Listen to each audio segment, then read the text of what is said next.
Longmont police are admitting for the first time they screwed up when they took drug dogs into the homes of low-income citizens without warrants. An outside investigation by the Weld County Sheriff's Office found that Longmont violated its own rules. But Longmont police still won't say what happened during those searches of public housing. Longmont police initially defended bringing officers and drug dogs along for warrantless searches as the Longmont Housing Authority conducted unit checks that tenants couldn't legally refuse. Tenants complained that they were never told their constitutional right to refuse the warrantless police search. Longmont police originally defended the practice, then stopped doing it when we reported it on Next, all the while insisting that they did nothing wrong. Until tonight, a late Friday news dump admitting that an outside agency did indeed find a problem. Longmont police say that they can't release those findings to you because of an internal investigation. When I asked them directly, they said they might not ever let the public see the report on the warrantless searches. City leaders received that report Monday, and they publicly acknowledged it 16 minutes before the close of business today, Friday. Longmont police declined to tell me if they believe that they violated the law or the constitutional rights of their citizens. A quick thought on this. Longmont city leaders have been very critical of the light that we have shined on these warrantless searches, but even today they could not point out any inaccuracy in the reporting you've seen here. And it is very clear that without that reporting and your reaction to it, these warrantless searches would still be happening in Longmont. Good training for the drug dogs, that's what the Housing Authority said. I'd hope that Longmont would take seriously whether intentionally or unintentionally violated the constitutional rights of its citizens. But dumping bad news right before closing time on a Friday, it's not a promising sign. They're counting on you not paying attention, but I think you are. Federal immigration agents say the Denver Sheriff's Office made it harder for them to arrest a Mexican man involved in a fatal jail fight. Immigration and Customs Enforcement is looking for Ricardo Lopez Vera so they can deport him. Since he isn't going to be charged with a crime related to this jail fight, he was released by Denver Sheriff's officers Wednesday morning. That sparked a dispute with federal immigration agents who say that Denver effectively blocked their efforts to deport Lopez Vera. Both agencies agreed that ICE was notified Tuesday evening that Lopez Vera's release was pending, but, stop me if this sounds familiar, ICE says that Denver ignored a request to hold him until they could arrive to arrest him. A lot of you are fired up about the giant fire tanker based in Colorado, the one that can't fight fires in Colorado or anywhere else in the U.S. Global supertanker still needs the blessing of the U.S. Forest Service. When it gets that clearance, there's only one place in Colorado so far that has agreed to pay for its use. You were the ones who decided that our Marshall Zellinger should follow up. The global supertanker showed off its 20,000-gallon tank 14 months ago when there was a big celebration to announce it was going to live in Colorado Springs. But until the U.S. Forest Service says the tank works the way it's supposed to work, this fire supertanker can't fight fires in the U.S. It also can't fight fires like it did last year in Israel unless a city, county, or state agrees to a contract with the private company that owns the tanker. We have a contract with them, quite frankly, because they're a valuable resource that is literally 20 minutes away in our backyard. Douglas County is the only area in Colorado that has a contract with Global Supertanker. The county set aside $200,000 to pay for the plane if needed, which costs, this is not a typo, $23,500 an hour. On the flip side, Air Force One costs $180,000 per hour. What's the worth of property and human lives? Yeah, it's expensive, there's no question. It's more than a standard large air tanker. The standard large tanker was used last year in the Chet Ridge fire just south of Highlands Ranch. The fire got close to, but did not damage any homes, and was put out in about 5 hours.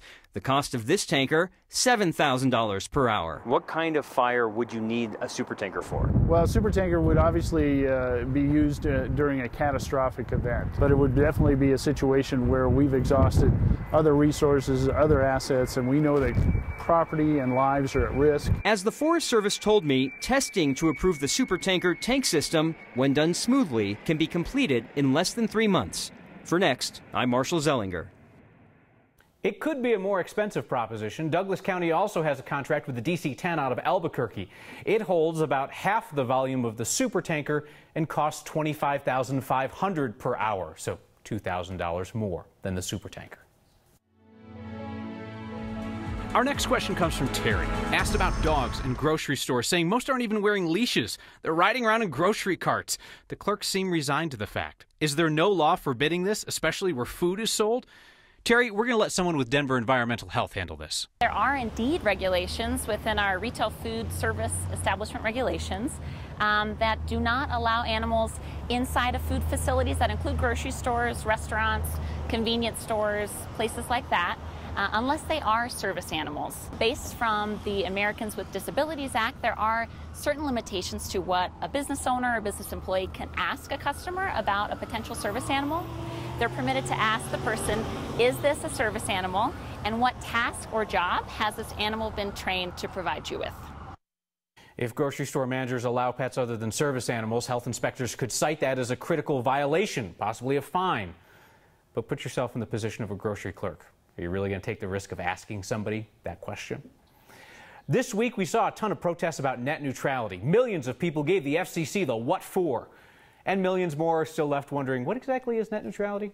Our Brandon Rittiman is here to make us smarter.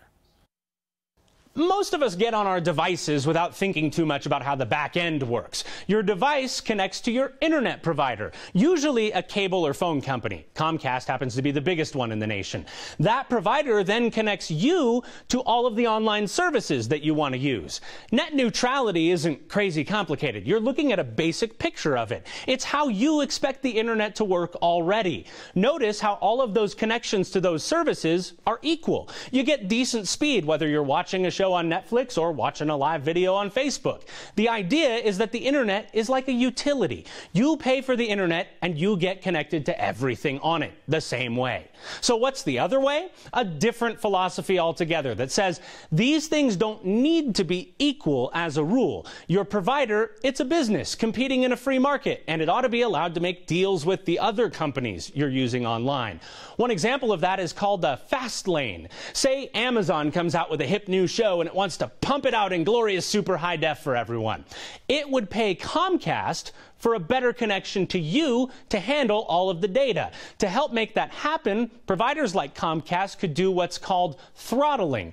Amazon paid for the better connection, so Comcast might slow down the connection that goes to Netflix or Facebook, for example, because Amazon paid for better speeds to reach you. And the most dramatic extreme of this is blocking. Say Facebook is taking up lots of data, Comcast wants them to pay up. They can't reach a deal, Comcast could cut them off. Now you don't have Facebook at all if you're a Comcast customer. Now you already know what this can look like, only instead of the Facebook and Amazons of the world, it's been cable channels fighting with the cable and satellite providers. Dish Network subscribers, stand up and object. Court TV has been dropped. A big argument for this new way is it would encourage new technology, like the next super-duper high-def 3D total immersion show that maybe Amazon wants to cook up. A big argument against is that if a brand new company creates something awesome, it may never be able to connect to you because startups don't have piles of cash to pay for the bigger pipeline. So never gets off the ground. It's a real difference in philosophy, with big money on both sides, and both claiming to be on the side of freedom. This side claims freedom of competition in the marketplace. The other side claims freedom of access to the internet itself. He wants to abolish Colorado's income tax, bring back the firing squad, and conquer part of Mexico. And he could be near the top of your ballot for governor in November. A celebrity's in town. Everybody grab your camera. We go in search of a very funny man. And we meet a lavender farmer. Didn't realize that was a job. Her first career, though, was really wild. Next.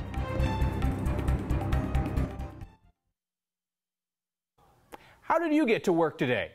In an inner tube shaped like a unicorn? No? You missed out. You sure did. I saw a lot of those pictures. They were quite entertaining. Let's go ahead and take a look at your weather forecast. Zooming into the Denver metro area, we've got some showers in the area. Light rain now falling on the west side of the city. These showers have been moving from east to west. They're going to continue to retreat to our south as we head through the remainder of the night tonight. And we are anticipating no severe weather, perhaps a little thunder and lightning and brief periods of heavy rain. Showers are going to diminish to about 11:30 tonight. Then skies will clear here in Denver, Fort Collins, and Greeley. They'll start to pick back up again, believe it or not, early tomorrow morning at about 7 a.m. near Colorado Springs. Spread a little further north, leaving the Denver area with just the slightest chance for some more isolated showers come tomorrow. Your weekend looks a little warmer than what we have seen today. 89 our high on Saturday, 91 for Sunday. Both days relatively dry, although just small chances for some isolated thunderstorms will be out there, mainly near the foothills. Colorado has a new minor party. The Unity Party is going to appear on your ballots starting in November. It passed the 1,000 member mark, promising a centrist agenda for the state. I'm joined now by Bill Hammonds, who's the chairman of the state party. You've been getting a lot of media attention lately. That's correct. Apparently a lot of reporters who like the idea of your centrist politics. But I want to ask you about your plan to have Colorado secede from the United States, join New Mexico and California in forming a new nation, take over parts of Mexico using force if necessary, and give Colorado a path to the sea. Well, tough question to start off with. Well, the Trump presidency, it is very problematic. All evidence is that Trump and his members of administration are colluding with the Russians. And let's just say that's not a major plank. Well, let me be very clear. That's not a party plank. That's just my own position as gubernatorial candidate. It's your number one position as a gubernatorial candidate. I wouldn't say number one. Maybe it might be listed number one. It has a little number one next to it. Okay. But so you're running for governor. You're kind of the head of the Unity Party here. And I'm curious. Obviously, you guys want to be taken seriously. Correct. Can you be taken seriously if something that nutty is front and center? Well, I don't think that's nutty. I think the Trump administration is nutty. Well, then let's talk through it. So the portion about conquering part of Mexico for the path to the sea. Okay, well, let's just say that it is on the back burner that Colorado, when we take a major look at the fact, what's going on in the United States with the Trump administration. It's an idea. That's all it is. With all due respect, is it a little bit too easy for somebody to become a minor party and get on the Colorado ballot? Not at all. I am the only candidate who successfully petitioned onto the ballot as a third party, actually to my knowledge, as a third party candidate. And since the laws are written as they stand in the last 33 years, we are the only second new minor party in the state in 40 years. And the last one was 20 years ago. All right, Bill Hammonds, chair of the Unity Party, Colorado's newest minor party. Thank you so much for coming in and sharing some of your views. Okay, thank you. They say that I must have a really awesome job. Growing beautiful things is her second career after a dangerous first job. Well, I'm still really surprised how it all worked out, to be honest. The chase is on to find actor and comedian Bill Murray, who loves meeting his fans, and we hear he's in town.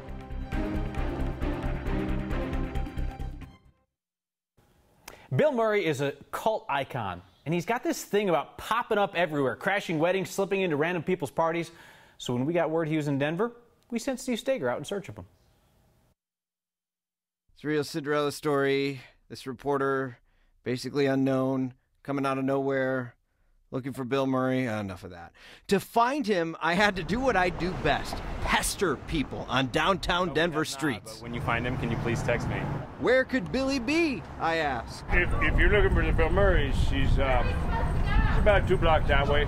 The guy with the weird hat and the questionable impression led me astray. But soon I met Brittany Roll and her bartender friend Meredith. We're at the bar having a drink, and next thing we know, Mary is walking out with Bill Murray. They have the video to prove it. Super down to earth, laid back guy, just so easy to talk to. Meredith was serving a party in the back room. She realized Bill was there and asked him for a picture with her friends. Pretty soon, Meredith and Brittany were posing with Miranda, Hillary, and Lucy, and Bill Murray. We had our camera ready for one picture so that we could just take our picture, respect his, privacy, and let him go back to his friends. Yeah. But he stood there, took however many pictures we wanted. And he hung out. I arm wrestled one of his friends because Bill Murray told me to. But I'm pretty sure the man let me win. Now Brittany has a profile picture that's pretty tough to change.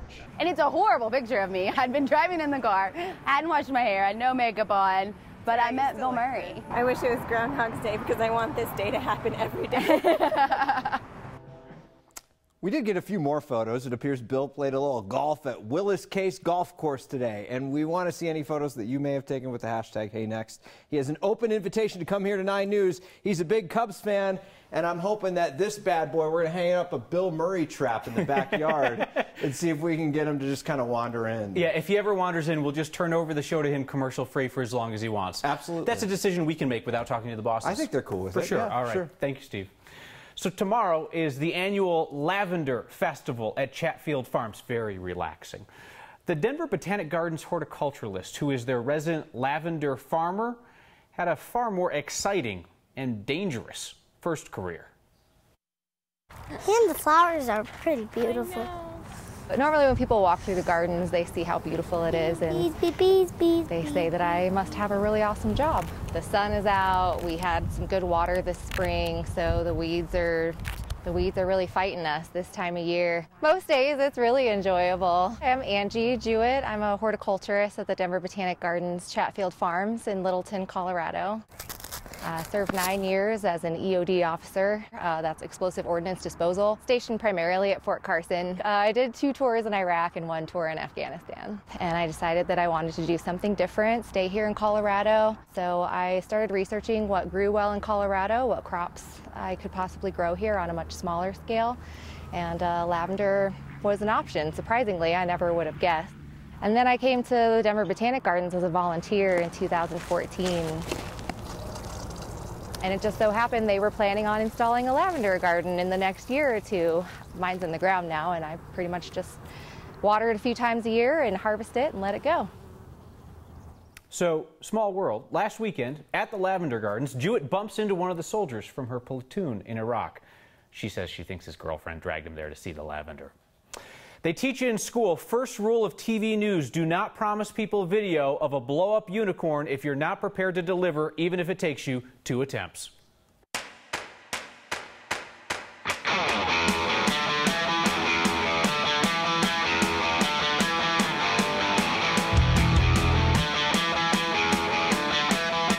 Tube to Work Day in Boulder, we were going to get you that video no matter what. We'll finish with the question we always wrap our Fridays with. What is your good news? Turned out to be a powerful ask this week. Each Friday we ask, what's your good news? Knowing that not everyone is in a happy place, literally and figuratively. Our Steve Sager has this week's edition.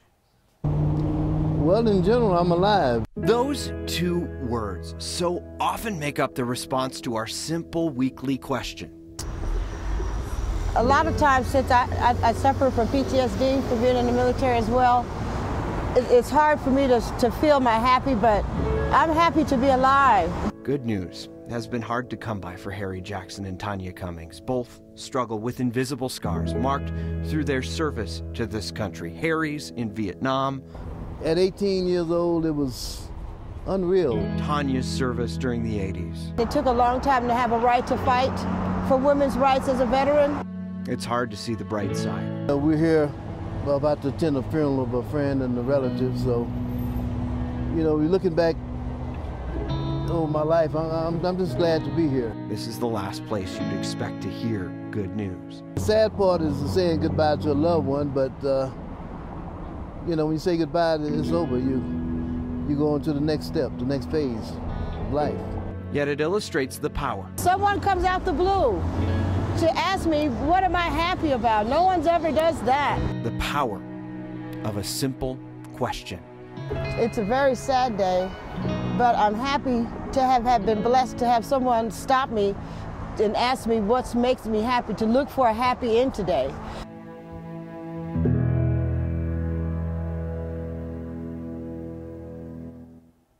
That was something. Finish with your feedback. Blaine, talking about Longmont Police, says you should not criticize them for admitting what you wanted them to admit. Oh, that's not what we were critical of. It was just that they were forced to. They won't let the public see the report, and they buried it on a Friday. That's what we were critical of. Hey, I'll see you next time.